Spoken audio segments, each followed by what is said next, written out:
to the very end, as it always has. Yeah, we knew this was going to be a tough game. I mean, they're not the same team they were 4 weeks ago when we played in the first game of the year. I think we put up 60, then someone put up 40, then 30, then 13. So their defense is playing real good, and their offense is pretty explosive at times. They got some big-time playmakers. So we talked all week. It's probably going to be a lot tougher game than last time. We're going to have to finish it. Talk about, you had some injuries in the secondary, but Fletcher comes up with that huge pick. You know, we were juggling guys all week. We didn't know who was going to play, who was not going to play.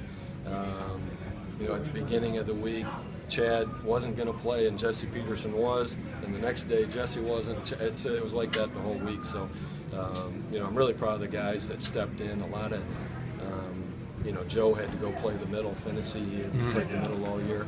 Terrence Sanders had to go play field corner. He hadn't played field corner all year. So a lot of the DBs did a good job stepping up and just playing different positions. But I thought a lot of guys came through for us. It seemed like Kendrick Ings was kind of a handful all night for you guys to defend. Obviously, we know he's fast, but you know, how are you guys kind of?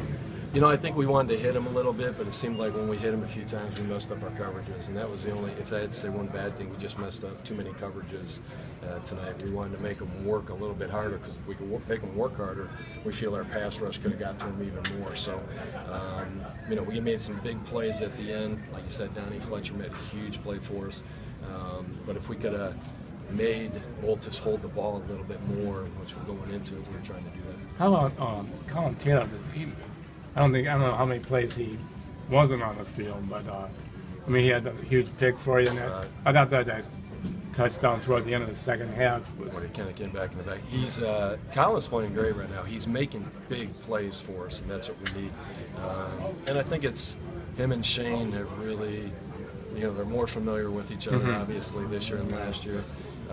You know, last year at the beginning, Colin was kind of subbing in, right. And now he's the full-time guy. So those two are really doing a great job of hooking up and being on the same page. How do you compare your team from this year to last year's team? You know, it's different. You know, as much as you want to try. You know, we lost Telu, we lost Shannon Breen, we lost Mario Norman. You know, we lost some key guys from last year. So you think you have replacements, but it still takes a while for those guys to gel. Right.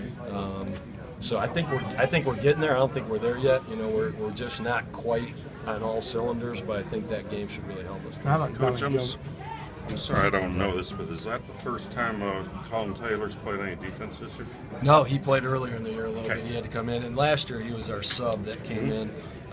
So Colin, he's actually a very good jack linebacker.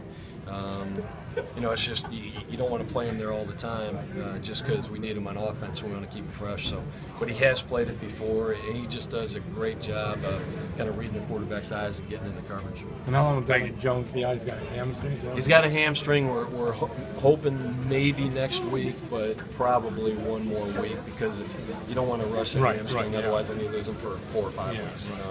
So we're going to try to.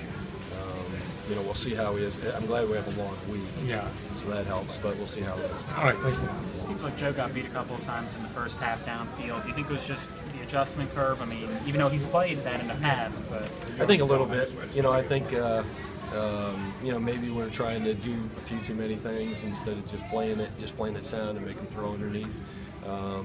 But overall, I thought, you know, obviously I thought they did a pretty good job, and then we made the big play at the end. So that was huge. Talk about how big Goody's catch was in the fourth quarter. Goody's, it was huge, because we were, like I said, Goody was being pressed all night, so he couldn't run all the routes that he usually runs because they were out pressing him.